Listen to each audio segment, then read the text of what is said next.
So sources this morning, star receiver CeeDee Lamb says, I'm not showing up to Cowboy camp. Go ahead and find me. I think because of their scarcity of weapons, they just don't have much offensively right now. He's going to get his money in a new contract. And then I think by the end of the year, they'll pony up the Brinks truck for Micah and Dak.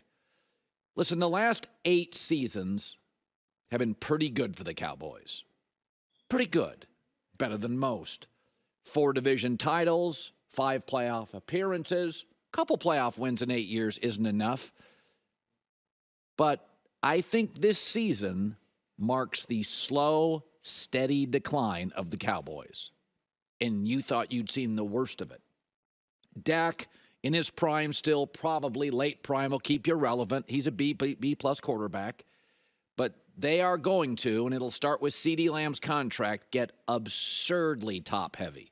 That's why they couldn't spend any money. They're too top-heavy now in free agency. There's 2 factors that really play into this steady decline. The NFC was weak and wide open for the last several years, and they couldn't take advantage of it. Now San Francisco, Detroit, and Philadelphia are loaded, have much better rosters than the Cowboys. The Rams and the Packers have much better young talent. Atlanta, with Kirk Cousins, more good players offensively in an offensive league than Dallas.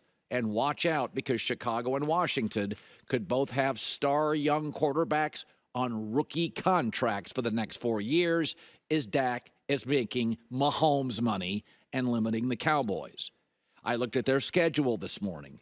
There are 4 games they should be heavily favored. The Giants twice. New Orleans and Carolina. Probably favored over Tampa too, but it's close.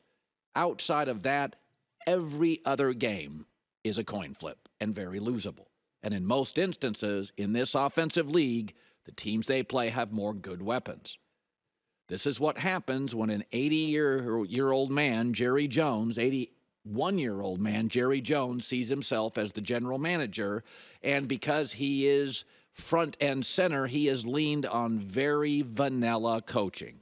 Parcells and Jimmy Johnson worked, and they're gone. It's been Jason Garrett, it's been Mike McCarthy, both capable, but in situational football moments, did you trust either? So the schedule is tough. They're going to get absurdly top-heavy. CeeDee Lamb probably wins this holdout. Their draft was graded as average. They're clearly rebuilding the offensive line. I'd call it uninspiring, and they didn't spend a nickel in free agency. This, to me, marks the beginning of a slow, steady decline for Dak's big money years, and I presume he'll sign a 4-year deal in the Patrick Mahomes range. Mark Sanchez yesterday sees the same issues.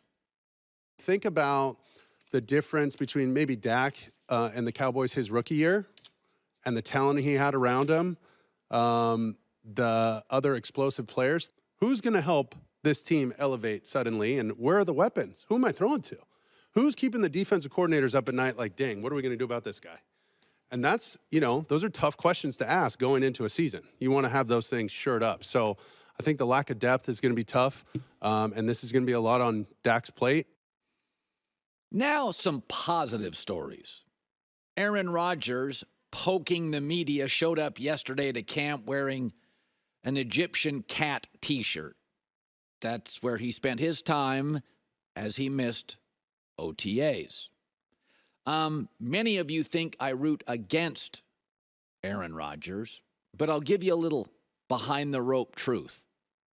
Because of the battle we're going to have between Trump, J.D. Vance, and Kamala Harris, and whoever her VP pick is, Fox News, MSNBC, and CNN are going to have huge ratings in September, October, and November. That won't be good for me or ESPN or anybody hosting a sports talk show. So what do we need to survive until early November? We'll be fine in mid to late November, December, January, February. People will be exhausted by political talk. But up to the election, massive record-breaking numbers. Record-breaking. The Republican National Convention. Think about the history of Fox News. Shattered records. and we're still months away.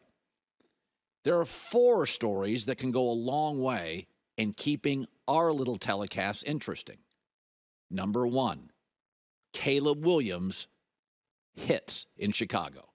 Major market, iconic brand. He looks a little like Mahomes. Suddenly they're scoring points, and for the first time in all of our lives, Chicago is a dynamic offense with the next Patrick Mahomes.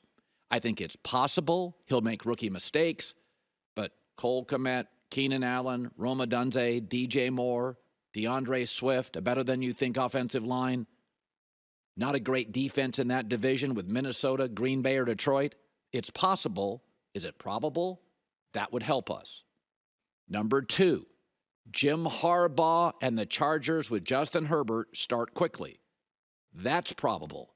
The NFL did Jim Harbaugh solid. They opened with the Raiders in Carolina, arguably the 2 worst teams in the league.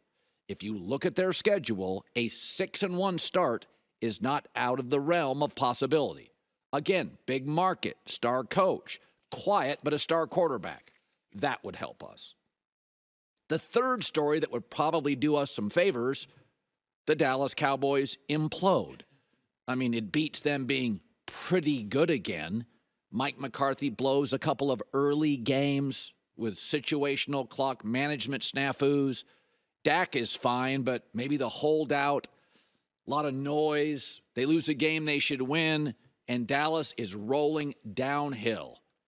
That probably for us is very, very good content. And number 4, Aaron Rodgers, chest out, mocking the media, crushes. He beats Josh Allen in the first encounter. The NFL schedule is a lot of Aaron, and whether it's talking to Joe Rogan, it's talking to his friends, he's a little cocky, a little aloof, but he has got his chest out. He's playing great. The offensive line comes together. Mike Williams, talented, stays healthy. And you look up, and the New York Jets are 6-1 through 7 weeks, heading into late October and early November. If those 4 things happen, and if you look at the schedule, they're all very probable, then we've got ourselves a fighting chance. A fighting chance. This will be probably the most challenging September and October ever. I should also throw out something else.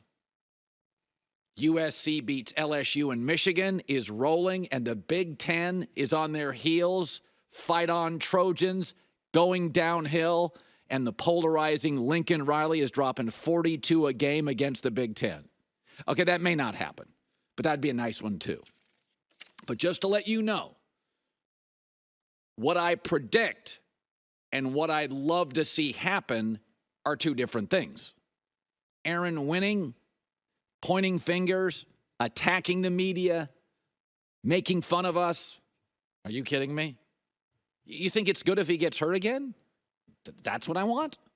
You think it's good if they start 1-6 and nobody cares about this entire market of New York? I want a New York team to win, and the Giants have no shot.